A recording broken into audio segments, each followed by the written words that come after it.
to call Rox up to come and share a few words.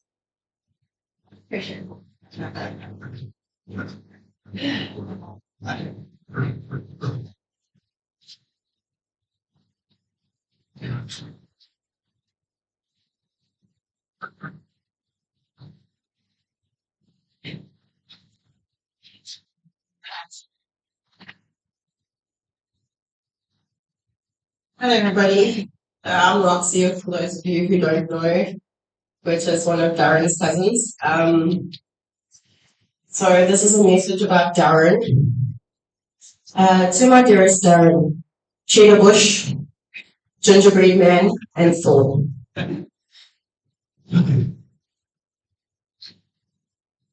not going to do this. Okay, where do I even begin? I can't even explain the words as I have no words that could possibly explain how deeply hurt and empty I feel. As I know, there is a major part of the puzzle piece to this missing. But what I can say is that you are one of the kindest, most humble, most caring, and loving humans I knew. And you were always there for me, and many others. Growing up with you was one of the best blessings that I would always cherish forever, and some of the most amazing memories of you I got to share with you and will always cherish. And having you as one of the most important people in my life, I always felt you were more than just a cousin. You were my brother, and man, did you play your role. Let's not forget my beautiful sister.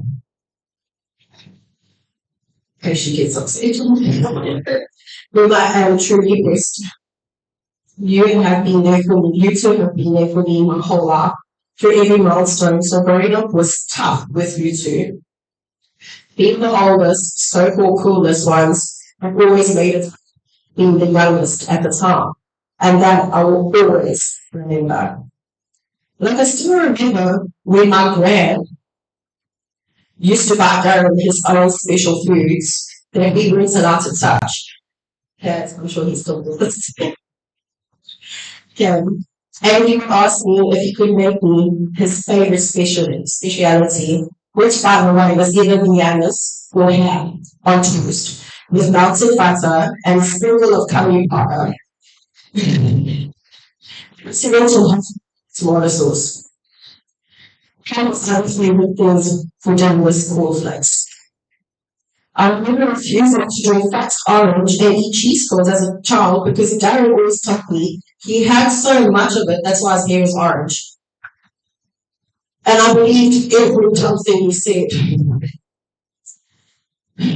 I remember how we used to play Call of Duty on the with Darren with his friends, just me and all of us. And all my mom could hear it. It was us saying, Darren, stop jumping. Place, we're trying to shoot you.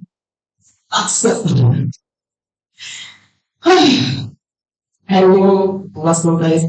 And it was like so sadistic, it would crack me up. I was just so happy I was allowed to play with them. As you know, the oldest boys clicked. I'll always carry so many good memories with you, as I've always looked up to you and Josie.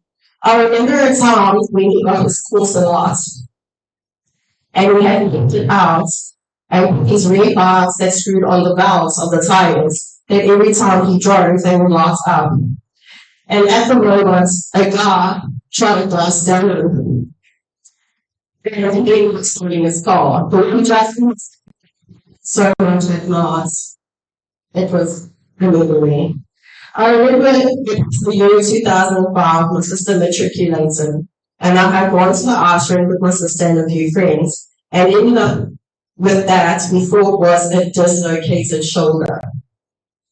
So that night we came home, Darren was awake and came through to the kitchen to see me crying in silence. Because we didn't want to wait the rest of the house. So Darren just took me to those rooms, sat me on the bed, and tried to so-called dislocated shoulder into place, telling my sister to hold my mouth. Darren seemed to just well, let me tell you, I didn't know how to count. because he gave her arm and assumed in pain, only to wake up without drama. So the next day I went to the doctor for x-rays that showed my collarbone was snipped in two. I still feel the pain. He felt so bad that day, he laughed so much, him and just. It was a good day. I remember going to so many places with Darren and having so many memories growing up as kids. On the last few days, from God needed you, I'll never forget our conversations of how much you were of me and how much you loved me and how you every time you saw me. When I went outside and came back, then I got a hug. And if anyone has ever been hugged by Darren, you will know it could probably give you a broken collarbone. Darren could give hugs, yes, I must. And then the I love yous of those days I will always cherish. I had so much more to say, but so little time to say it today. But I know in his last days he spoke so much about his kids and how much he loves them and how much he loved his family and how the family and friends and how much he loves people. And he wanted to give his family the love he wished he had growing up. So there's memories I will always want to remember, and then there's moments I'll always want to forget. Like my broken collarbone. It's so hard sitting at the dining table and my daughter say her prayers, eat, and still she will mention how much she loves her Uncle Darren, who else he has, and say so. But one day, and her parents are Justine and Roger, her granny and her grandpa, and how much she loves Jesus, and how much she tells Jesus to keep her Uncle Darren safe, and when she misses her Uncle Darren, but she knows he's in Jesus' arms. I remember last time I shoot her brother, your favorite house. But you was different. You honest with us. I'm asking grateful to God for who truly loved me as a person, and I will always make sure you, Darren, are remembered as the good times we shared with you, and will never let your memories fade, as I will always make sure. I think I just said that. Okay, sorry. Amazing human you were, who loved so deeply and cared so much. You always lived by the motto, forever humble, forever kind. You did so much for everyone, and your kindness will always be remembered and implanted within our hearts. And to his beautiful babies, Rory and Sailor, I will always remind you, remind them of how great their daddy was, how much they mean to you, and how much you loved them. And to Karen, thank you for all you have done for your little family.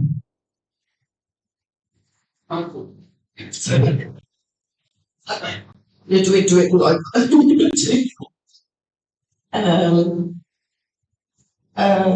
sorry, Karen, family. I love you too, my sister. I got you, as I know you always got me, and I love you. To Cameron, thank you for being a brother Darren needed. To Tash, my boy Tash. Whereas it not express my deepest gratitude of how thankful us as a family are to have you in our lives. I truly gained another sister, thanks to Darren. The support and love and kindness you have towards Darren is truly a blessing. Thank you for your friendship you have with Darren and for being there for him and for all of us. I love you. To my parents, I know Darren was like your son. Truthfully, he loved you like his parents. To my family, I thank you and I love you all. To friends of Darren's, colleagues of Darren's, thank you for being there for her. To my dearest Darren, I love you and I miss you dearly much in the bush. How do I say goodbye to someone who's been with me for my whole life? Until we meet again, I pray your beautiful soul forever rest in peace with your mom, my auntie Elizabeth, my grand and my grandpa. Forever humble, forever kind. Farewell, Darren.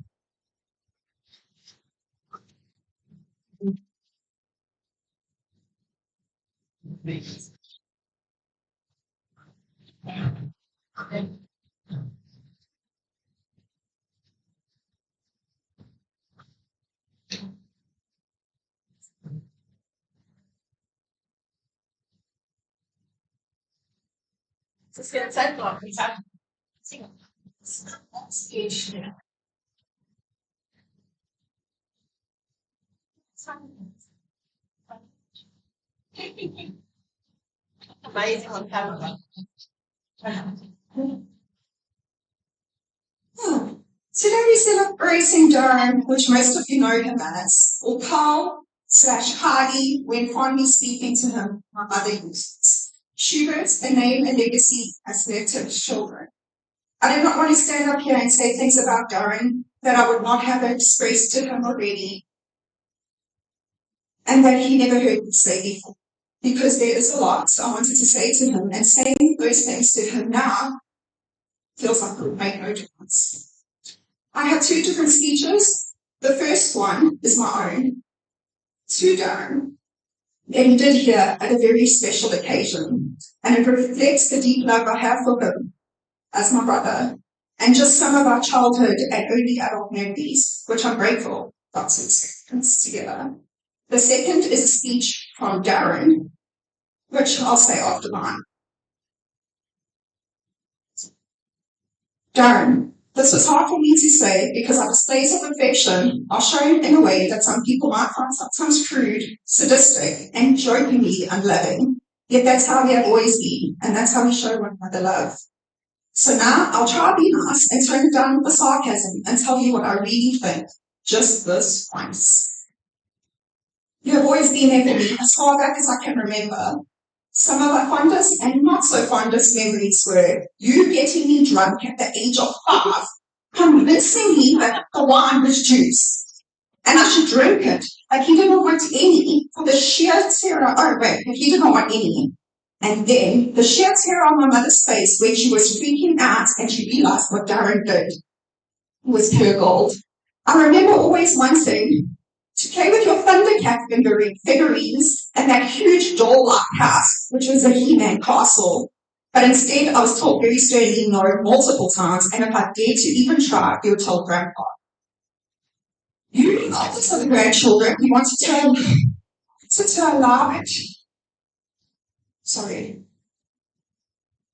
You would keep us younger children entertained in the backyard with all your made-up games from your wild imagination. What we thought were old people at the time, and they were all in their 20s.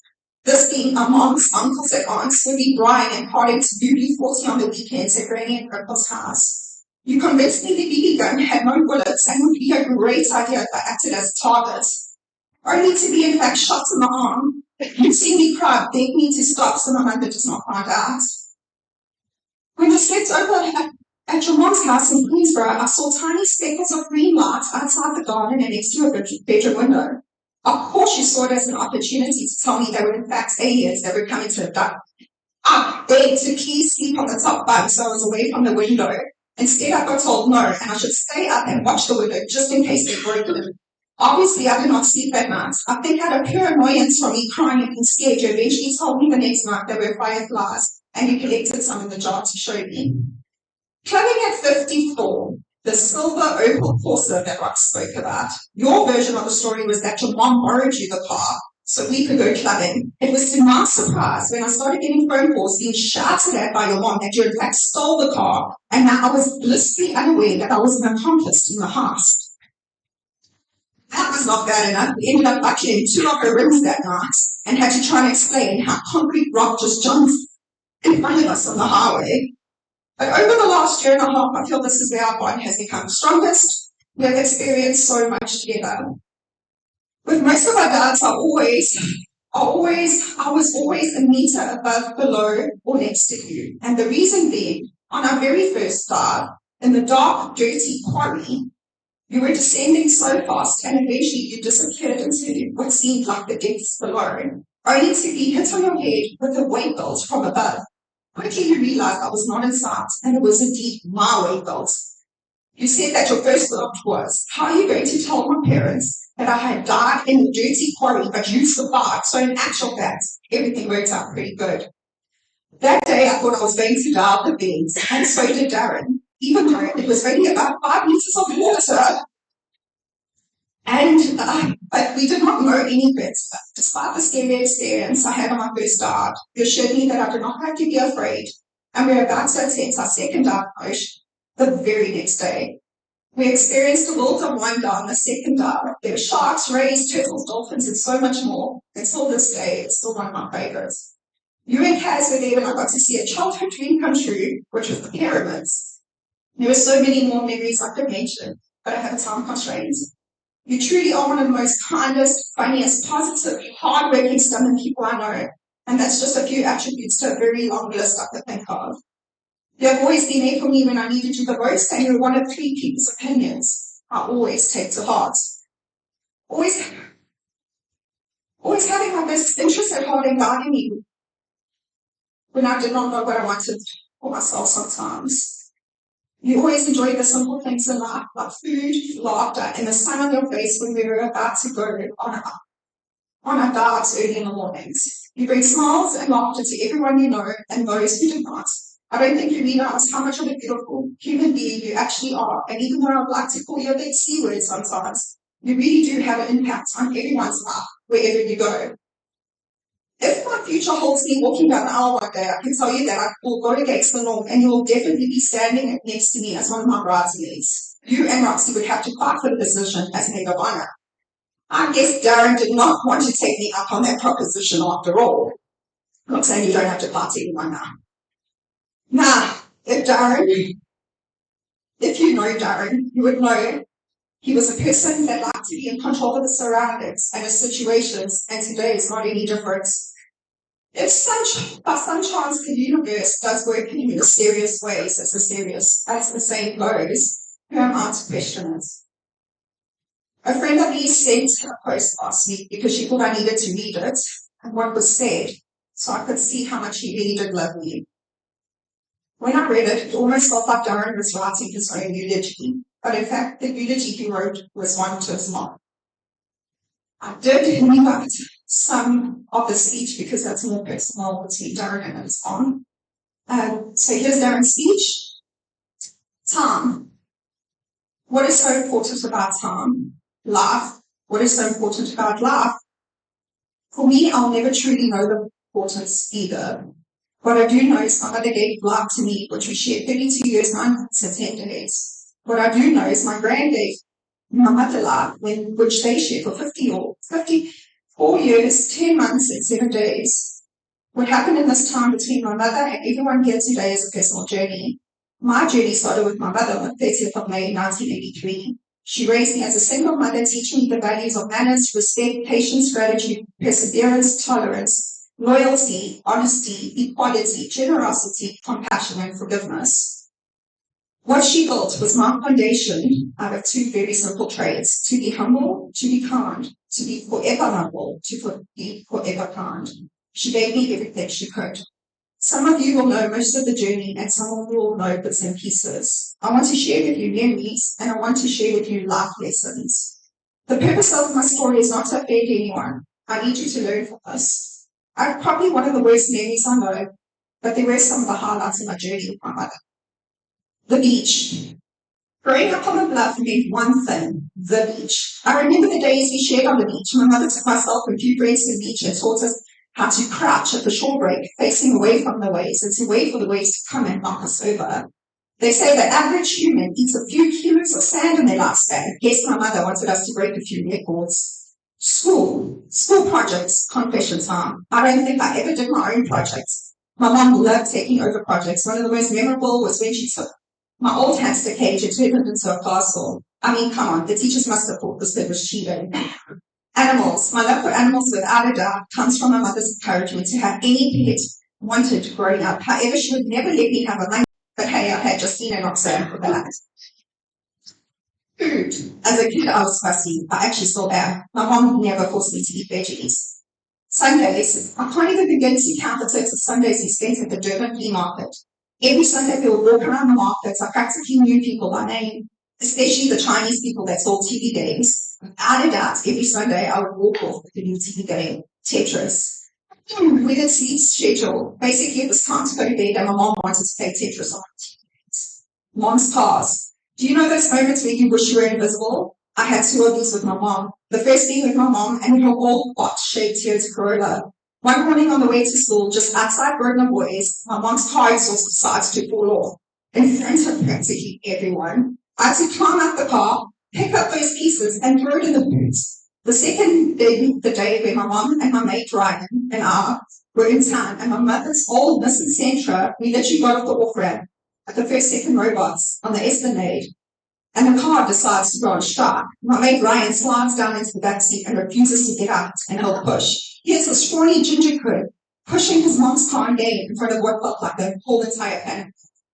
Long walk to freedom. I was about 18 when I met my first girlfriend. She lived just around the corner for Pick and Pay, and we lived on the other side of the earth, also known as siblings. My mom would let me use her car to go drop her off sometimes, depending on that time of the month, which I could never calculate why she would just say, no, Darren, you cannot use my car. Let's just say I quickly learned the distance between our house and Pick and Pay is 4.5 kilometers to be exact, or 9 kilometers round trip. And I also learned that women make nose things once a month. Long ass shopping. I remember this so vividly, not sure why, but what makes me smile is how a woman could shop. I was about 20 years old at the time working for a computer shop down in Toti. My mom had recently won some money and, in true fashion, wanted to get some real retail therapy underway. We landed up at the Pay, Durban North, practically before sunset came up, and we left practically 7 hours later. Fix it, upgrade it, do something. Without failure, whenever I came to visit the family on the blood, the first thing my mom would be like, Booby, can you upgrade my laptops? Which I said each time, Mom, honestly, there's nothing wrong with it. It used to drive me nuts. Secretly, I knew she knew that. This is where I need you to get the lessons side of my story. Like I said, she gave me everything she could. We had a really close relationship. Up till about when I was 25 or so, I always thought because of how we drifted apart that a passing would not be so hard on me. It is by far the hardest thing I've ever gone through. Like I said, she gave me everything she could. The lesson is simple: help each other and spend time with each other. To my mom and dad, Melanie and Kenny, thank you for being you. Thank you for being there in the past and still here today. To Clint and Austin, thank you for being there when we all needed you. To the rest of the family, thank you. I expect to see you more often. To the friends that remained along the journey, I do not know most of you, but thank you for being here. To Justine and Roxanne, thank you again and again and again. I love you both with all my heart. I expect the both of you to work together to keep our family back together again. I also expect you to look after my kids one day so I can go out soon. To Karen, you have come into my life probably at the lowest points. I can't begin to thank you enough for how much you have done for me so far. Remember, it's the little things that mean the most to me. To Cameron, you are a big C word. Ha ha ha. Just joking. That's my special word for you. Thank you for the last 20 years of friendship. I still can't believe you proposed to Dee instead of me. I would leave you and take heart. We have shared together, I think while we might be sharing clothing, I think I have a pair of your socks. Jokes aside, thank you for being there. I hope somehow you can do what I couldn't. Darren ends off by saying, you'll lose someone you can't live without, and your heart will be badly broken. And the bad news is that you never completely get over the loss of the beloved. But this is also the good news. They live forever in your broken heart that doesn't still back up. And you do come through. It's like having a broken leg that never perfectly heals. It still hurts when the weather gets cold, but you learn to dance with the wind.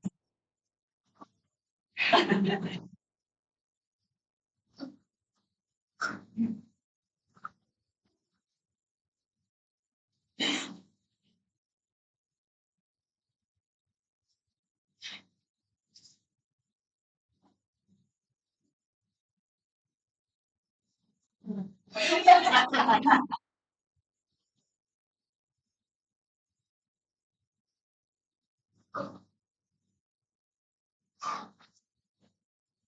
like to start off by quoting a song. It's quoting as it is. To help you get along.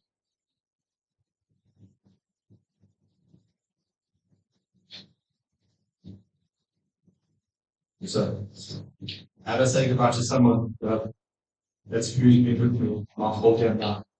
I'm not sure I can, but I'll give it a try. From the year 1996, he's been my best friend. Never did I think this is how it will end. I think the only thing that I could actually do is talk about him from my point of view. Darren Shoobert, born the 30th of May, 1983, a ginger boy with fire red hair, just like me. Born to a single mom who always did her best. She had a strong team to rely on while he prepared to the test.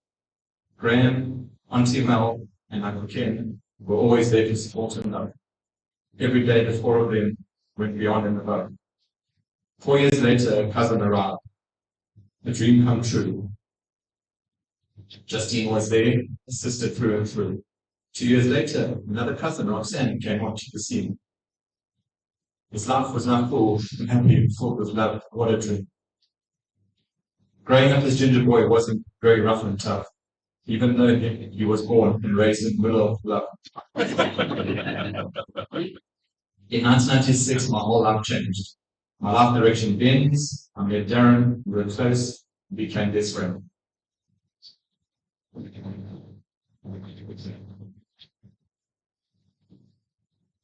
Fast forward to 2010. It was a special year, and it wasn't only because of football matches. We're in a server room not far away, the idea of career network matches. Starting off small, two motorhead friends, with what seemed like an impossible group. But then 14 years on, here we were, with many in our team. Oh, what a great team. Westlaw was a place where the small dream had started. Two apart childhood friends, Darren and I had never parted. 10 years in, I'm feeling strong, but then the pandemic hit. We could have panicked, could have left, but instead chose to commit. This obstacle that ended so many could have ended us too, but instead we went home and worked even harder. A team never more truly. To our Karibu team, I need to say that we know that you've taken a knock. You have been our support, backbone and rock. It would be a lie to say that it only been easy and smooth sailing. Last year was hard, and yet you've all shown no signs of failing. Instead of crumbling under the weight of last year's pain, you showed us that you're a family that remains. You didn't carry on, go forward, move in your stride. You flourished, came out stronger. In this, please feel proud. To Karen and the kids, know we'll always be here for you.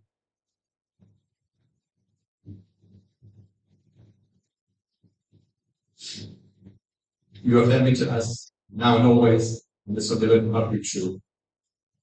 With all the pain this last year has brought, it's also brought perspective. Something that, while hard, is also very reflective. It brings hindsight, memories, laughter, and pain. It brings intrusive thoughts, dreams, nightmares, plague my brain.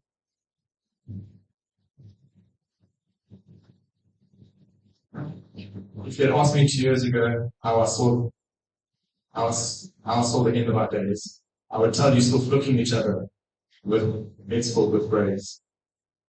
I would tell you that we retired our cars much to our dismay, chasing each other out in pimp-type walkers and wheelchair racing down the hallways.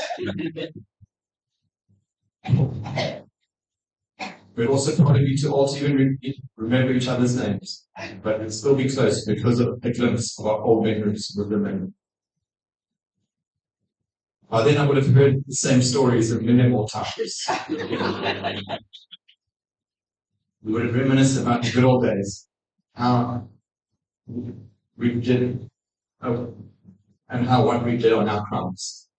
We would have talked about the time when life was a lot less complicated, where there were way less consequences for all the things we did, like running around and talking and blowing up paintbrushes into the sky, staying out late drinking without a single worry, you and I.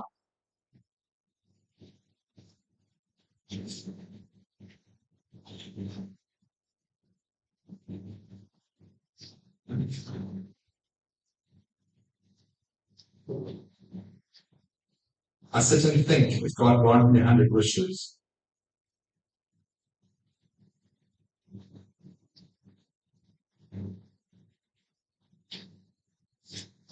these are a few I've made.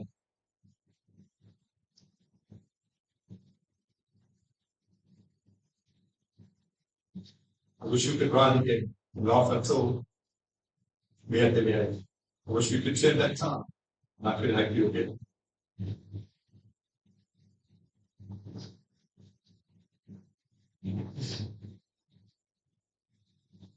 I wish the world was kinder. We could have helped you with your pain. I wish you could hug you again while you scream like a little girl. Wish you could drink party again, but not until you're old. I wish we could ride bike, jet ski, and spearfish with friends.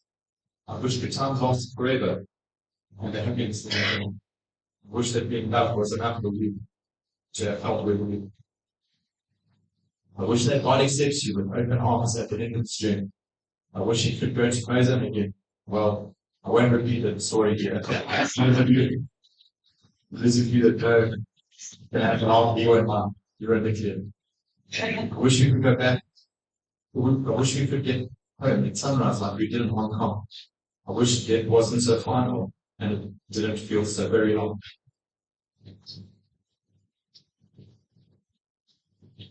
I wish you got your dream to retire at the age of 35 and travel the world and do the things that made you feel alive. I wish we grew up in a world where mental health was better understood. I wish I could have helped you. I really wish I could.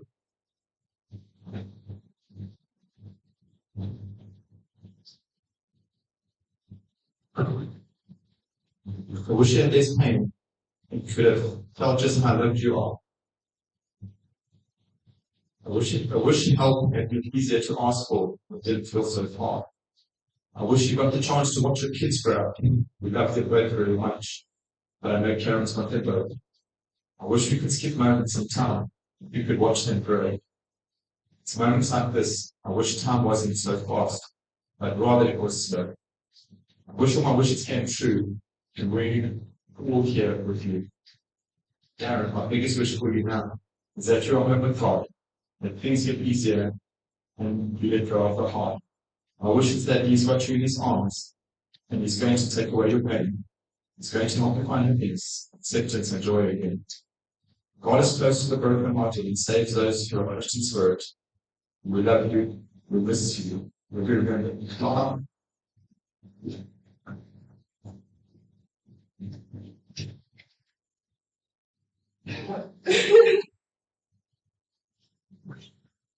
Hi everybody, I'm Karen.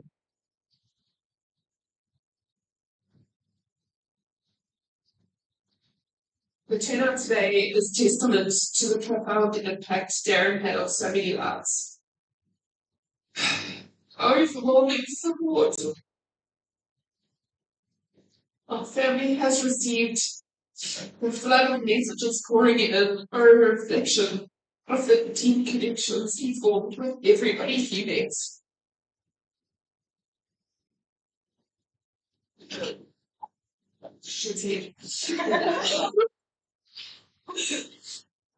Darren certainly left his mark on each and every person he came into contact with. As many of you know, Darren's battle with illness has been a long and challenging journey. Life, as messy as it is, presents us with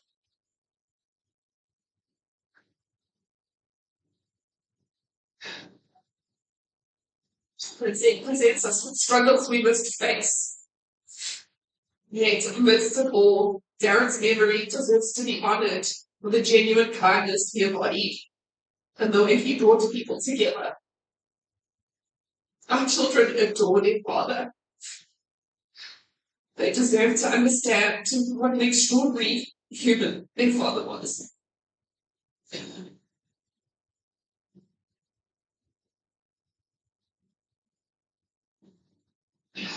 His legacy will endure through them. I hope they inherit his kindness, his compassion, his wicked sense of humor, and incredible drive. This can only happen if we come together to share our memories of him, celebrating the joy he brought into our lives. Darren brought a village, and our children need the support of that village now more than ever.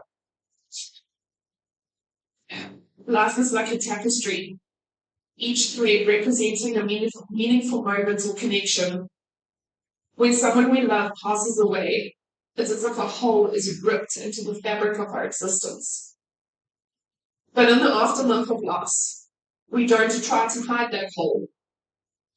Instead, we weave our threads around it, honoring it as a testament to the love and memories we shared. Though the hole remains, it becomes a part of the tapestry, a reminder of the life that's lived. Today, as we gather to celebrate Darren's life, let us reflect on the threads he wove into the fabric of our lives. His kindness, laughter, and wisdom are the threads that will endure, guiding us through the days ahead. While we may never fully mend the hole left by his absence, let us find comfort in knowing that his spirit lives on in the stories we share and the love that binds us together. As we continue to weave the fabric of our lives, let us hold dear the memories of Darren, knowing that he will forever remain a cherished part of our tapestry.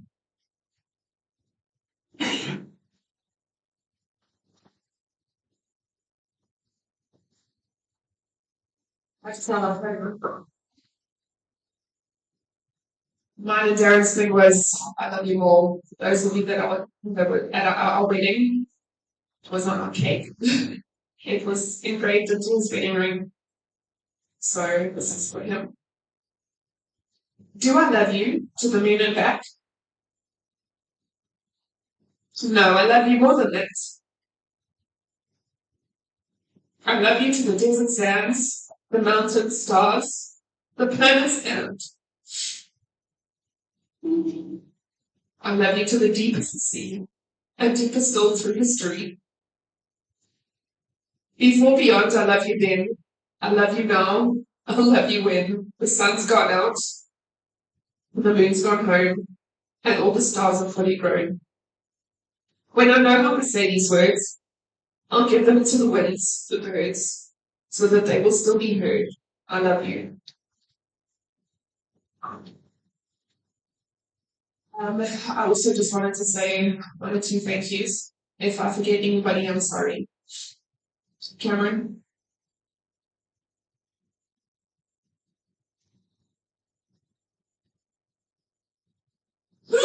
Thank you. Darren in his wedding speech. Thank you. Thank you. To Tash and Nigel from Shepson. Thank you so much. Justine, Sam. Mother. Thank you. Gav for sitting up for streaming. And everybody who's just held us close and believed we wouldn't have made it through without everybody's support.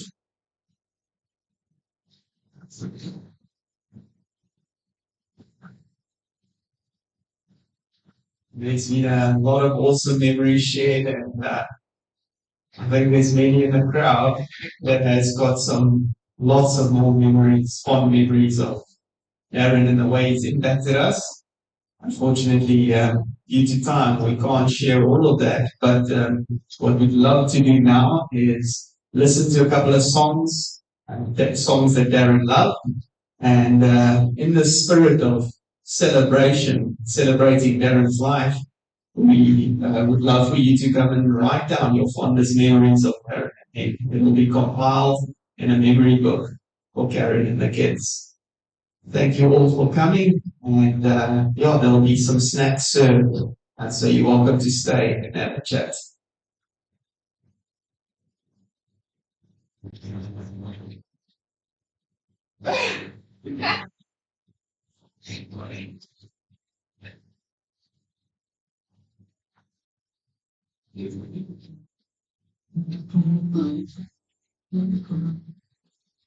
You're welcome to make your way to the front, and you've got some memories to write down, or move to the snacks and have some tea and coffee.